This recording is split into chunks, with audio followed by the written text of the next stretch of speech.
Notre frère David Fauché, que beaucoup d'entre vous connaissent, un enfant du pays niçois, un enfant de Bois-les-Vites, c'est comme ça qu'on dit ici. Donc voilà, on va pouvoir vraiment accueillir notre frère comme il se doit et que le Seigneur le bénisse. Et ouvrez vos cœurs, ce qu'il va apporter, c'est quelque chose de bon, c'est un ami, je l'aime beaucoup, même si je lui dois un service. Quand je suis parti pour mon anniversaire de mariage, alors que je devais intervenir sur un camp jeunesse, il a trouvé un remplaçant, donc sois béni. Je lui dois un service et c'est lui qui vient nous rendre service, c'est bizarre la vie. Allez, viens David, merci en tout cas pour ce que tu vas nous apporter ce matin. Merci Laurie. Ça fait combien de temps que tu es sur la région? 3 ans? 2 ans. 2 ans? On passe vite, hein? Ouais.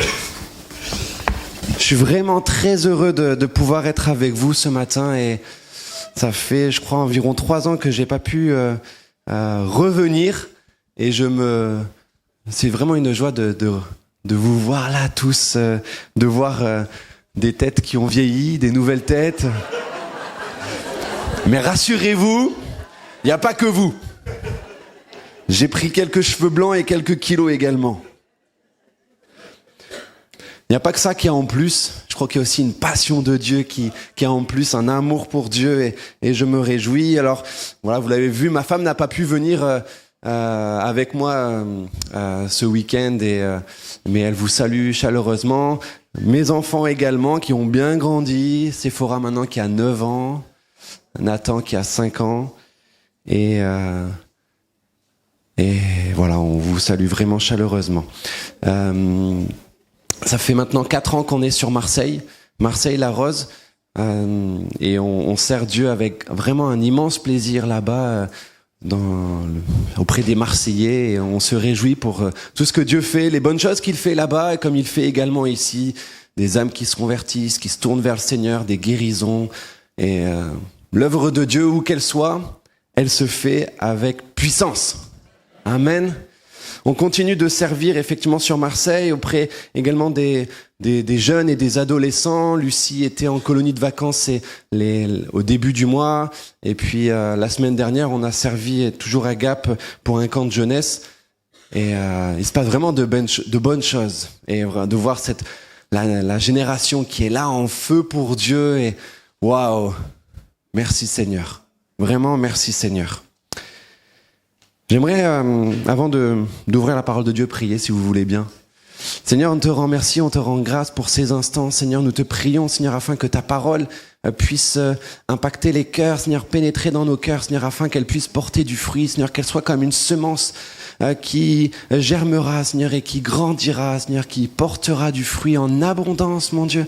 Merci pour tous mes frères et sœurs, mes amis qui sont là, Seigneur, ce matin, Seigneur, veuille les bénir abondamment, Seigneur, et que tous ensemble, mon Dieu, nous puissions être au bénéfice de ta parole, Père. Amen. Amen. J'aimerais vous parler ce matin des sacrifices. Non pas le sacrifice de Jésus, bien que ça soit un peu lié, mais des sacrifices que nous faisons. Alors aujourd'hui, les sacrifices que nous faisons ils sont différents de ceux qu'ils étaient dans l'Ancien Testament. On voit que Dieu a demandé à ce que des sacrifices soient faits, et ça s'est fait d'une manière assez étonnante, on pourrait le dire, parce que Dieu a demandé à ce que des animaux soient sacrifiés pour que nos péchés soient couverts dans l'Ancienne Alliance. Et c'est Dieu qui a institué cela, et il faut dire, heureusement que ça a été aboli par la crucifixion de Jésus, parce qu'aujourd'hui, si on devait refaire ce que les Lévites faisaient, les Juifs faisaient dans l'Ancienne Alliance, ici, ça serait un bain de sang. Imaginez quand même que à l'époque, il fallait amener un animal, on l'apportait devant le sacrificateur, et le sacrificateur nous disait, ok, maintenant à toi de poser ta main sur l'animal et de l'égorger. Quelque chose de pas franchement... Déjà que moi, quand on m'a demandé d'égorger un poulet, j'ai dit non, je veux pas. Alors imaginez des animaux un peu plus grands que des poulets. Mais toujours est-il que ce symbole qui était là, c'était pour expier les péchés, également un signe de reconnaissance, de consécration, de communion avec Dieu. Parce qu'on ne peut pas s'approcher devant Dieu n'importe comment. Il faut qu'il y ait une effusion de sang. Il faut qu'il y ait quelque chose qui vienne comme couvrir le péché. Et Jésus a aboli cela parce que maintenant, le sang de Jésus nous a ôté le péché, nous a purifiés intérieurement. Et merci Seigneur. Les sacrifices d'aujourd'hui sont différents des sacrifices de l'ancienne alliance. Le christianisme n'est pas un sacrifice que nous faisons. C'est un sacrifice auquel on croit. C'est plus dans l'action, c'est dans la foi, dans ce qu'on croit. Et c'est complètement différent. C'est complètement différent. Et de telle manière que nous sommes tous sur le même pied d'égalité. Sacrifice d'aujourd'hui, il y a toujours le sacrifice de Jésus, bien que Jésus ne va pas revenir de nouveau donner sa vie, mais nous devons croire au sacrifice éternel de Jésus.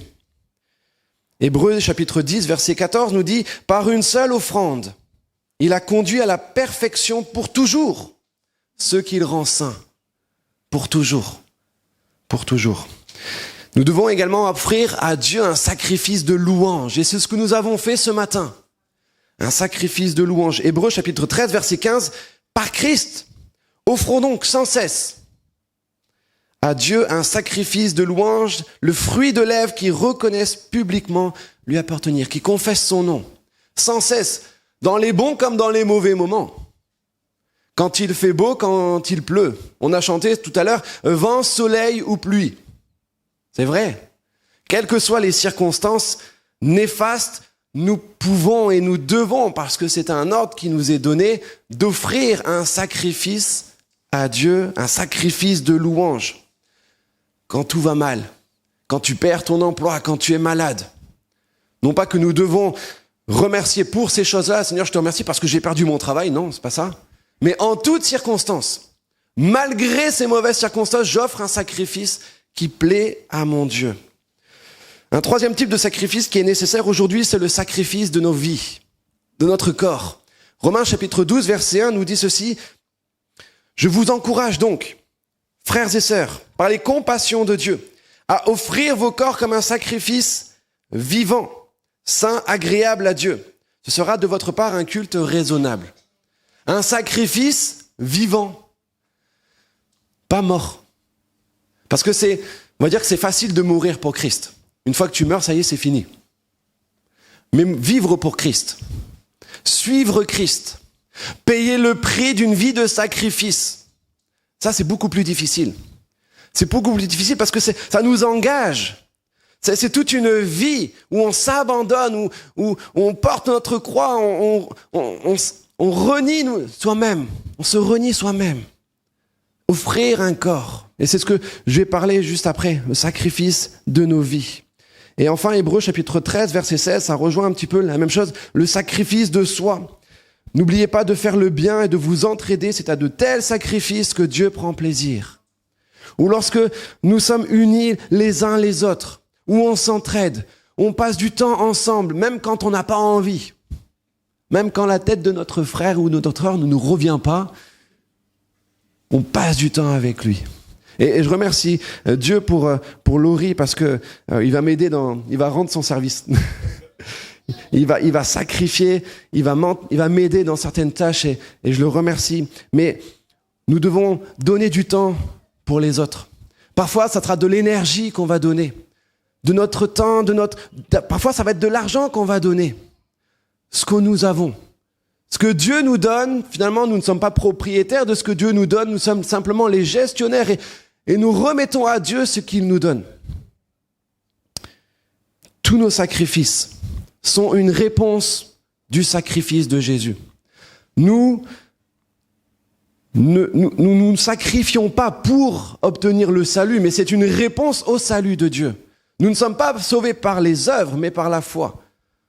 Mais parce que nous sommes sauvés par la foi, parce que Dieu a transformé nos vies, alors c'est la continuité, la suite logique. Nos œuvres. Plus facile de vivre pour Christ.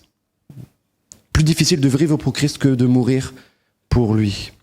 Alors j'aimerais voir avec vous au travers d'Abraham, de la vie d'Abraham, un épisode de sa vie marquant qui peut-être sortir quelques vérités du moment où Dieu va demander à Abraham de sacrifier son enfant, de sacrifier Isaac.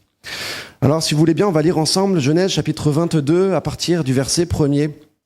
On va commencer par lire les 5 premiers versets. Après cela, Dieu mit Abraham à l'épreuve. Il lui dit, Abraham. Celui-ci répondit, me voici. Dieu dit, prends ton fils unique, celui que tu aimes, Isaac, va-t'en au pays de Morija, et là offre-le en holocauste sur l'une des montagnes que je t'indiquerai. Abraham se leva de bon matin, sella son âne et prit avec lui 2 serviteurs et son fils Isaac. Il fendit du bois pour l'holocauste et partit pour aller à l'endroit que Dieu lui avait indiqué. Le 3e jour, Abraham leva les yeux et vit l'endroit de loin. Il dit à ses serviteurs, restez ici avec l'âne. Le jeune homme et moi, nous irons jusque là-bas pour adorer, puis nous reviendrons vers vous. La première des vérités que nous voyons au travers de ce passage, c'est que le sacrifice est une épreuve. Verset 1er, on le voit, Abraham, après cela, Dieu mit Abraham à l'épreuve. L'épreuve que nous voyons là, c'est l'épreuve du sacrifice. Et c'est pas une punition de Dieu. C'est pas non plus l'ennemi qui vient l'attaquer, qui vient le tenter ou que sais-je encore, les circonstances de la vie qui peuvent être des épreuves. Non, là, c'est Dieu qui va mettre à l'épreuve. Mais lorsque Dieu met à l'épreuve, ça n'a rien à voir avec une attaque spirituelle. Ça n'a rien à voir avec les circonstances de la vie qui peuvent nous arriver, ou des fois même des épreuves dans lesquelles on se met soi-même, parce qu'on a péché, parce qu'on s'est détourné de certaines choses, et on en paye les pots cassés. On subit les conséquences et on assume les conséquences. Mais là, c'est Dieu qui met à l'épreuve un test d'obéissance, un test divin, un test de foi.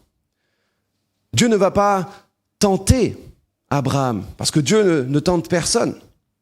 Mais Dieu va mettre à l'épreuve Abraham, à l'image d'un étudiant qui va passer un examen, à l'image d'un entraîneur qui va entraîner un coureur. On est en période de Jeux Olympiques, et vous comprenez l'image que finalement les sportifs ont besoin d'entraîneurs pour qu'ils se surpassent, pour qu'ils aillent plus loin, pour passer le test. Et Dieu agit de la même manière. Dieu envoie des épreuves parfois, pour que notre foi grandisse, pour que nous nous renforcions spirituellement, pour que nous grandissions. Des fois, ces épreuves semblent incompréhensibles, illogiques. Tu dis, mais Seigneur, pourquoi je passe par là? Pourquoi tu veux que je fasse ça? Pourquoi tu veux que je fasse tel sacrifice? Mais Dieu sait. Dieu va expliquer après Abraham. Et des fois, quand on est dedans, on ne sait pas. On ne sait pas et on marche par la foi. Mais au travers de cette épreuve, au travers du sacrifice que Dieu va demander à Abraham, il va y avoir une étape dans la vie d'Abraham. Je crois que l'épreuve que Dieu va permettre à Abraham va marquer un changement dans sa vie. Il y a eu un avant et un après. La personne d'Abraham était différente après cette épreuve du sacrifice. Il y a eu un changement de niveau. Il est passé à un niveau supérieur. À l'image de quand vous passez le bac, vous passez à un niveau supérieur. Je crois qu'il y a des épreuves que Dieu envoie, nous fait passer dans un autre niveau. Nous fait passer dans un autre niveau. C'est comme si j'étais là en bas de l'estrade et finalement je veux monter, mais j'arrive pas. J'arrive pas parce que j'ai un sacrifice à faire. J'ai un sacrifice à faire et si je veux augmenter mon niveau spirituel, je dois faire ce sacrifice. Mais si je n'accepte pas ce sacrifice, finalement, je vais rester au même niveau. Bien sûr, je prie, bien sûr, je loue, bien sûr, je lis la parole de Dieu, bien sûr, j'ai ma piété personnelle, mais je ne passerai pas le niveau que Dieu veut que je passe si je ne sacrifie pas quelque chose que Dieu me montre. Renoncer à certaines choses. Et dans la parole de Dieu, on voit, c'est un principe biblique. Jacob a dû renoncer à sa hanche pour qu'il soit appelé Israël. Les Israélites ont dû renoncer à Jéricho pour conquérir le pays promis. Remarquez ce qui s'est passé lorsque Akan a désobéi à l'ordre de Dieu de sacrifier tout ce qui était dans Jéricho, dévoué par interdit. Akan a désobéi et ça a empêché la poursuite de la conquête. Mais lorsque tout a été détruit, alors ils ont renoncé à ce que Dieu leur avait donné. Et ça a permis une percée spirituelle, une augmentation. Le sacrifice est une épreuve, mais également on voit au verset 2, Dieu dit, prends ton fils unique, celui que tu aimes, Isaac. Le sacrifice, c'est donner ce qu'on aime, pas ce qui nous reste. On accepte de donner ce que nous aimons. Dieu ne demande pas à Abraham de sacrifier quelque chose d'insignifiant. Allez, prends la petite brebis là-bas et... Non. Dieu demande à Abraham de sacrifier son fils unique. Pourtant, Abraham, il avait 2 fils, Isaac et Ismaël. Mais Ismaël est le fils de la volonté de l'homme, l'impatience d'Abraham. Alors que Isaac est le fils de la promesse, le fils de la volonté de Dieu, le fils unique aux yeux de Dieu. Et là, Dieu va demander à Abraham de sacrifier la promesse que Dieu lui-même lui a faite. Vous est-il déjà arrivé de sacrifier la promesse que Dieu vous fait? Vous est-il déjà arrivé d'en arriver à ce moment-là? Dieu veut que nous sacrifions les choses qui nous tiennent parfois le plus à cœur. Parce qu'elles sont nécessaires pour pouvoir monter d'un palier. À de nombreuses reprises, Dieu m'a demandé de sacrifier des choses que j'aimais. Regarder des séries télé, par exemple. J'aime bien. Mais à un moment donné, dans ma vie, Dieu m'a fait comprendre, et pourtant j'ai été long à comprendre. Des fois, on est un peu tête dure. Je le suis. Et Dieu m'a fait comprendre, mais si tu m'aimes, si tu veux ma présence, si tu veux aller plus loin avec moi, tu dois sacrifier les séries. Je pouvais passer des heures à regarder des séries. Et puis j'ai accepté de sacrifier ce divertissement, ce passe-temps, ce hobby, pour le consacrer à Dieu. Et ma vie spirituelle a changé. Vraiment, elle a changé. J'ai sacrifié quelque chose que j'aimais. Et peut-être, c'est pas dit dans le texte, peut-être que là, Abraham, il avait comme idolâtré son fils, Isaac. Pour lui, il avait attendu pendant 25 ans, enfin, j'ai la promesse de Dieu. Mais Dieu lui demande de l'abandonner. Peut-être que Isaac était devenu une idole pour Abraham. Quelque chose qui prenait la place de Dieu, en qui il obtenait une satisfaction. Peut-être, le texte ne nous le dit pas. En tout cas, le verbe aimer a aussi un rapport avec les relations familiales, mais parfois avec Dieu. Il y a un don qui est nécessaire, un sacrifice qui est nécessaire. Vous connaissez mon histoire pour la plupart, où quand Dieu m'a appelé au ministère, c'était le jour du mariage de Philippe Galchier par ailleurs, et j'étais là à la cérémonie, et non, c'était la fête le soir, je prends un temps à l'extérieur et j'étais là sur un banc tout seul, il y avait les étoiles, je regardais, bref. Et Dieu m'appelle au ministère et entre ce moment-là, 2010, et le jour où je rentre effectivement dans le ministère, il s'est passé 7 ans. 7 ans. C'est long. Et je me rappelle, pendant cette période qui a été assez douloureuse parfois, mais je remercie Dieu pour la sagesse que Dieu avait donnée à Guigui à ce moment-là, parce qu'il savait que je n'étais pas prêt. Et qu'il a fallu un temps de préparation, un temps d'humiliation. Et je me rappelle, c'était l'été 2017. Et je me retrouve à discuter avec quelqu'un et je lui dis, j'abandonne tout. Si je rentre dans le ministère, que Dieu soit loué. Si je rentre pas dans le ministère, que Dieu soit loué. Que l'Éternel soit béni. Mais j'avais sacrifié la promesse de Dieu. J'avais mis ça sur l'autel et dans les semaines qui ont suivi, Dieu a ouvert des portes miraculeusement. Et voilà où j'en suis. Mais je sais que je suis encore en chemin et que Dieu doit encore travailler mon cœur parce qu'il y a encore beaucoup de boulot et que j'ai des choses à sacrifier. C'est pas parce qu'on a sacrifié une fois quelque chose que ça y est, c'est terminé, on se tourne les pouces, pardon. Non, il y a encore des choses. Un sacrifice régulier parfois. Des choses qu'on aime. Abraham, lui, il n'a pas attendu ou tergiversé pendant des semaines et des semaines. Est-ce que Dieu a réellement dit que je devais sacrifier mon fils? Est-ce que Dieu a réellement dit que je devais, sacrifier mon temps, sacrifier mon énergie, sacrifier mon argent, sacrifier ce que j'ai de plus cher? Est-ce que Dieu a réellement dit? Non, il a dit au verset 3, c'est dit, Abraham se leva de bon matin. Il a obéi. Il a marché dans l'obéissance. Et nous, parfois, on est là, on réfléchit, on doute, on dit oui, mais peut-être que j'ai pas bien compris. Non. Au verset 5, on voit aussi notre vérité. Il dit à ses serviteurs, restez ici avec l'âne. Abraham, il a compris que pour sacrifier, il devait aussi se séparer des influences extérieures. Se séparer des influences extérieures. Il dit à ses serviteurs, mais non, mais restez ici. Restez ici. J'imagine que si les serviteurs étaient venus auprès d'Abraham avec lui sur le mont Morija, ils auraient pu dire, mais attends, Abraham, t'es fou. Tu vas pas sacrifier ton enfant. C'est Dieu qui te l'a donné. T'as mal entendu.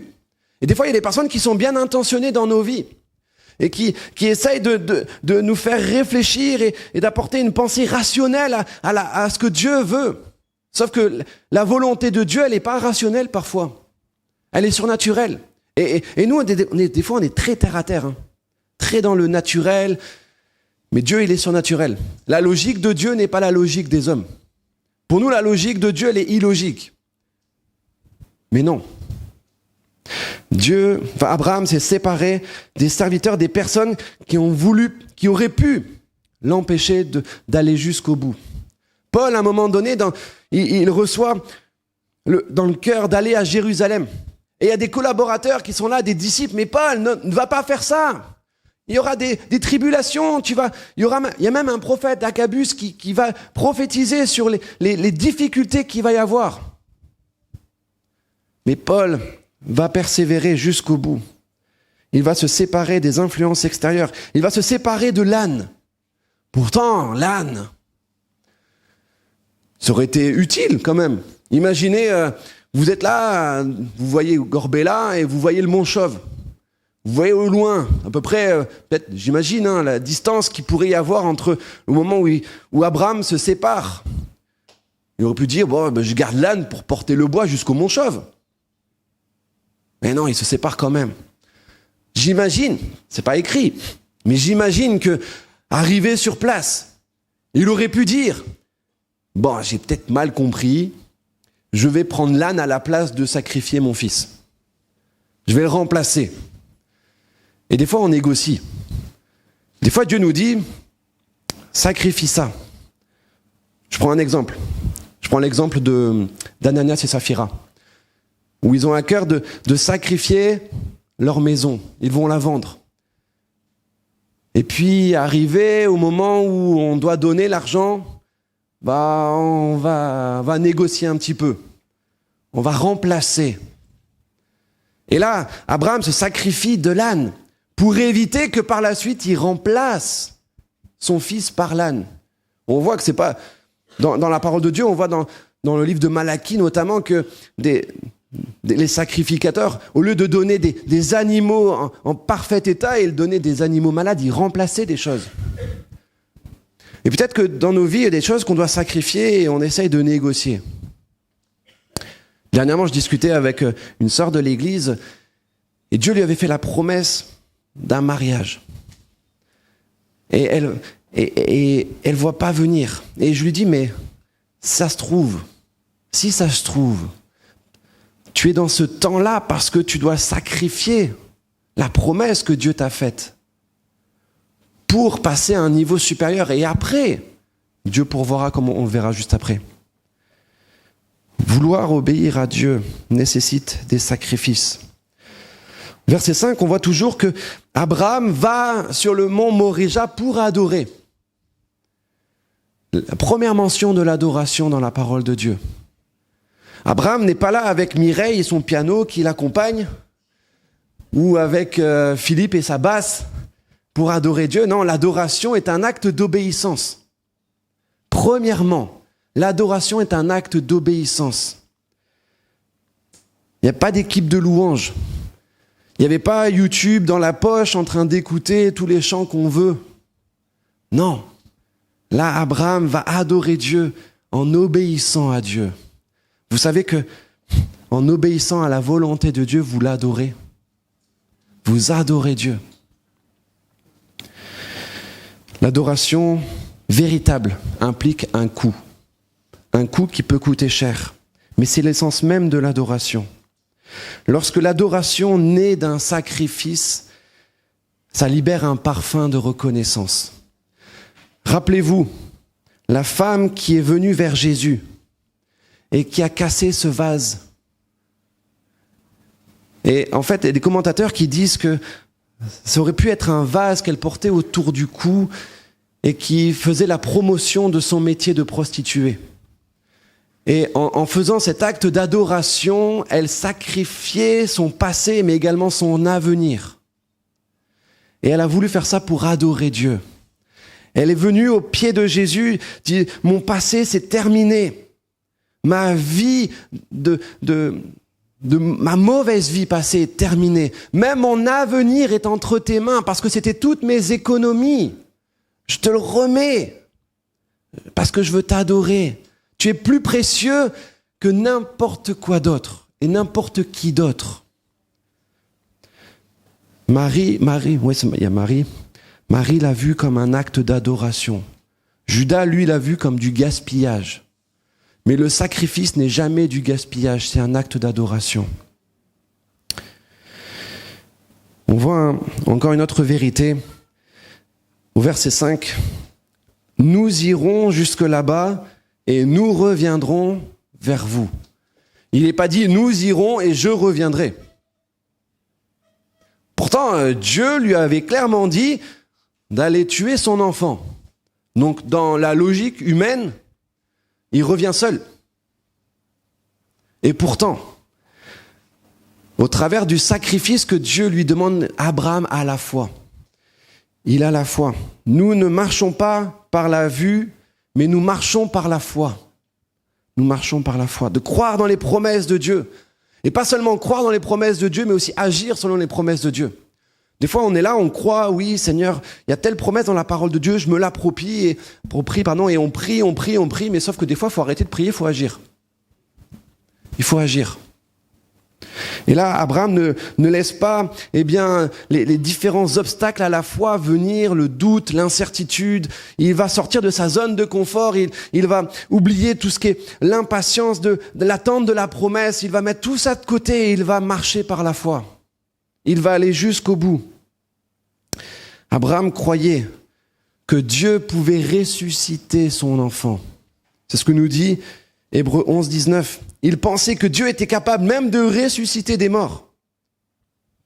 Pourtant, il n'y avait encore jamais eu de résurrection. Mais il avait une telle foi en Dieu que même ce que ses yeux n'avaient jamais vu, ce que les oreilles n'avaient jamais entendu, que Dieu était capable de le faire. Pourquoi il a retrouvé son fils par une sorte de résurrection? La foi, c'est comme un enfant qui apprend à nager.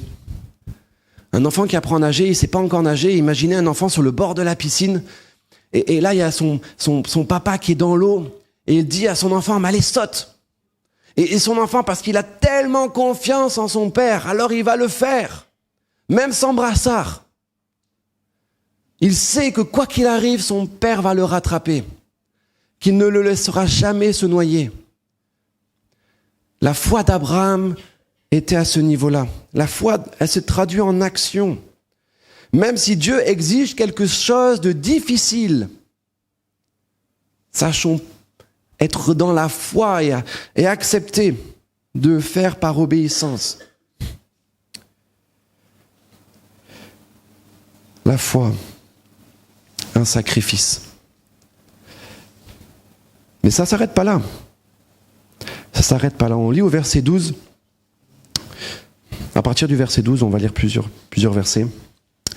L'ange dit, ne porte pas la main sur l'enfant, ne lui fais rien, car je sais maintenant que tu crains Dieu, que tu ne m'as pas refusé ton fils unique. Abraham leva les yeux et vit derrière lui un bélier retenu par les cornes dans un buisson. Il alla prendre le bélier et l'offrit en holocauste à la place de son fils. Abraham donna à cet endroit le nom de Yahweh Jireh. C'est pourquoi on dit aujourd'hui, à la montagne de l'Éternel il sera pourvu. Parce que tu as fait cela, que tu ne m'as pas refusé ton fils unique, je te bénirai et je multiplierai ta descendance. Et elle sera aussi nombreuse que les étoiles du ciel, pareille au sable qui est au bord de la mer. De plus, ta descendance possédera les villes de ses ennemis. Toutes les nations de la terre seront bénies en ta descendance parce que tu m'as obéi. Il y a une bénédiction au sacrifice. Il y a une réelle bénédiction au sacrifice. La première des bénédictions, c'est qu'il nous établit dans la crainte de Dieu. On l'a vu au verset 12, « Je sais maintenant que tu crains Dieu. » Non pas avoir peur. Il y a différentes peurs qui existent. Il y a la peur qui est comme notre corps qui a peur face à un danger. Vous voyez un serpent, vous n'allez pas le caresser, par exemple. Vous avez peur et vous passez de l'autre côté. Okay ? Et puis, il y a des peurs charnelles, parfois irrationnelles. Vous voyez, alors c'est toutes les phobies qui peuvent exister. Et là, bon, je sais pas, j'ai pas d'exemple qui vient en tête. Mais vous imaginez la chose. Des peurs qui sont là. Vous avez peur, par exemple, de la foule. C'est pas une peur. Mais Dieu, il est là. Il veut pas que nous ayons peur de lui. À un moment donné, le peuple d'Israël, il est là. Dieu est au mont Horeb. Et il y a la manifestation de Dieu avec du feu, des bruits de tonnerre, quelque chose de vraiment extraordinaire. Et le peuple a peur. Littéralement, il a peur. Et il dit à Moïse, non, Moïse, vas-y toi. Nous, on reste en bas. Toi, va voir Dieu et nous, on a trop peur de lui. On ne doit pas avoir peur de lui, mais on doit craindre Dieu dans le sens de respect, d'honneur. Une sainte crainte. Et lorsqu'on sacrifie quelque chose, c'est par crainte de Dieu. Parce qu'on veut lui faire plaisir, parce qu'on sait que ce qu'il y a de mieux pour nous, c'est ça. Il nous établit dans la crainte de Dieu. Pourtant, Abraham a expérimenté à plusieurs reprises des peurs. On voit qu'il a peur pour sa vie en Égypte. Alors il va essayer de dire, non, c'est pas ma femme. C'est ma demi-sœur, ma sœur. Tu fais un peu ce que tu veux. Il a peur par rapport à son statut d'étranger. Ma Bible mentionne qu'Abraham était étranger en terre promise. Et ça a pu lui causer des peurs. Il a des inquiétudes, peurs concernant sa descendance. Imaginez, pendant 25 ans, il attend. Il dit, mais quand est-ce que ça va avoir lieu? Oh là là, mais imaginons que... Et là, il y a toutes sortes d'inquiétudes qui peuvent naître dans ses pensées. Là, avec la hausse de l'huile d'olive, comment on va faire pour faire les pizzas saladières?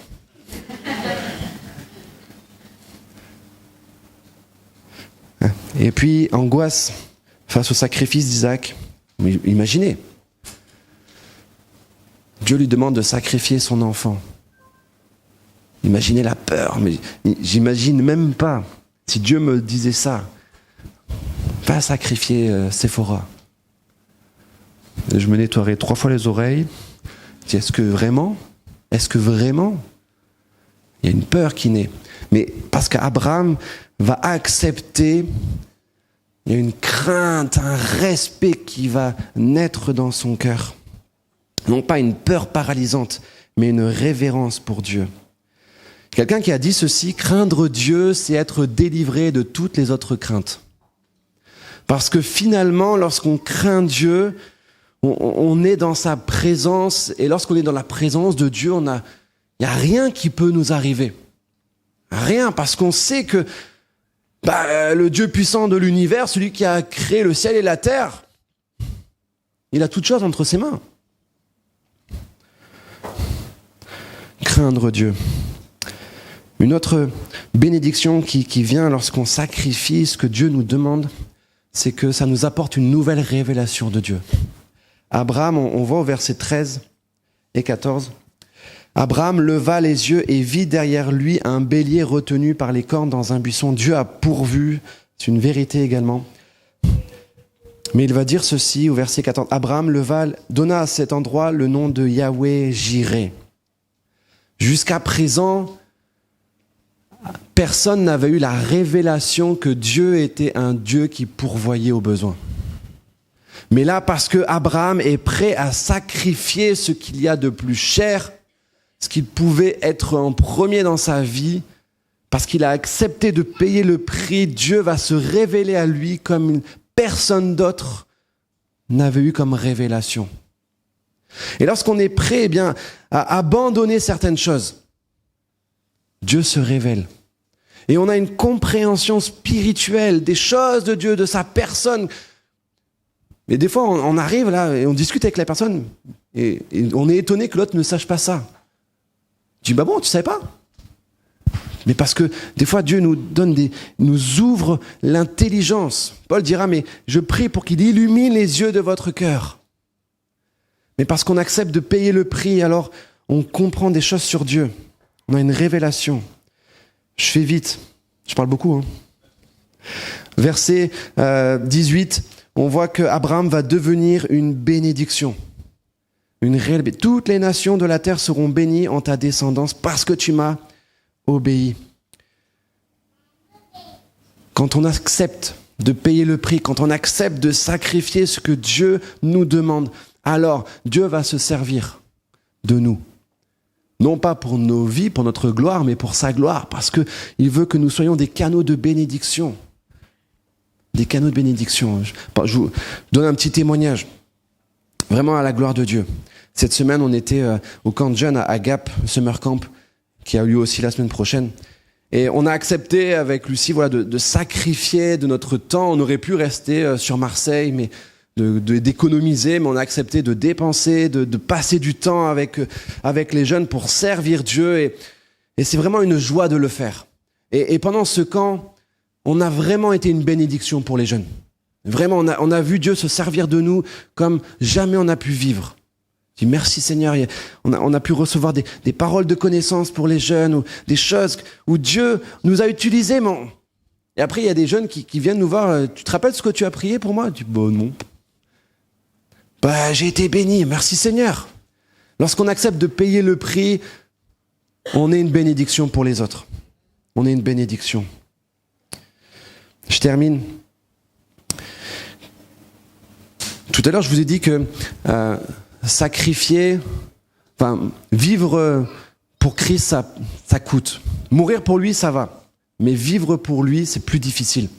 Vraiment plus difficile. Croire en Jésus ne coûte rien, mais le suivre nous coûte tout ce que nous avons. Suivre Jésus exigera des sacrifices.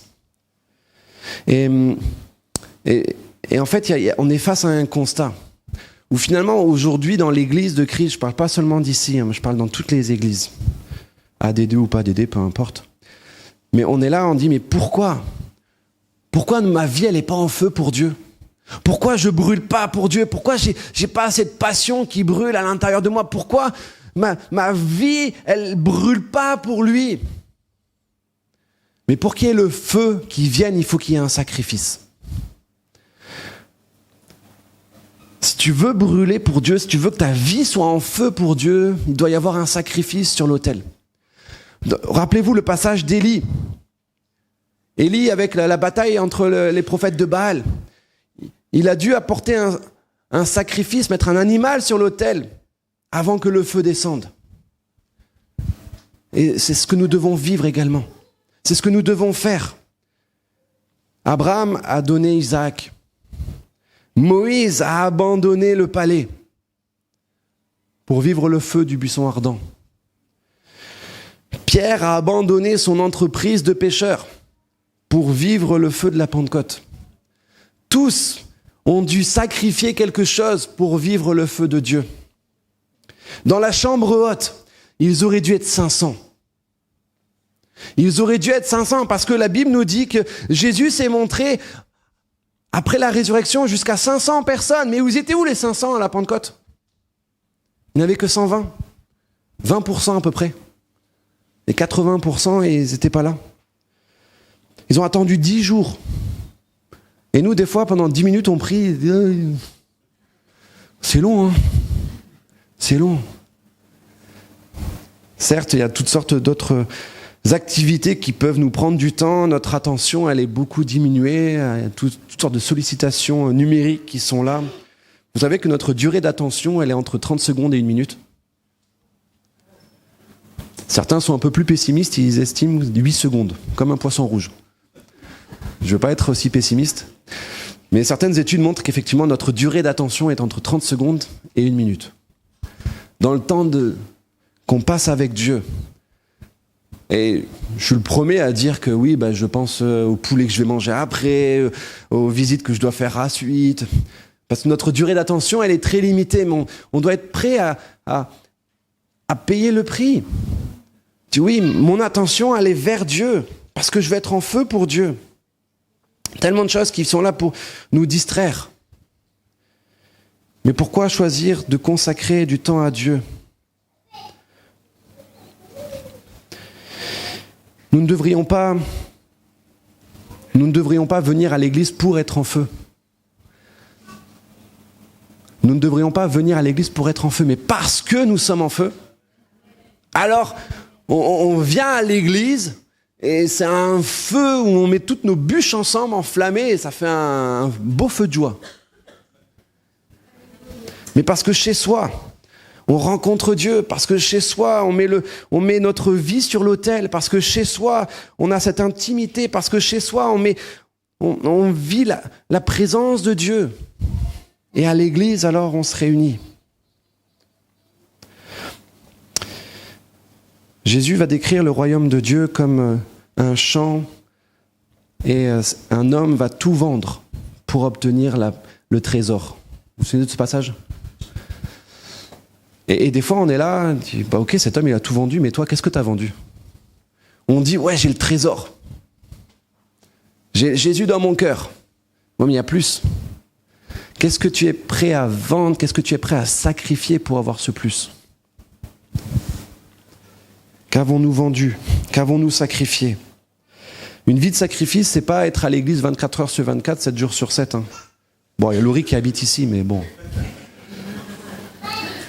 Mais une vie de sacrifice, c'est être rempli de l'Esprit de Dieu, 24 heures sur 24, 7 jours sur 7.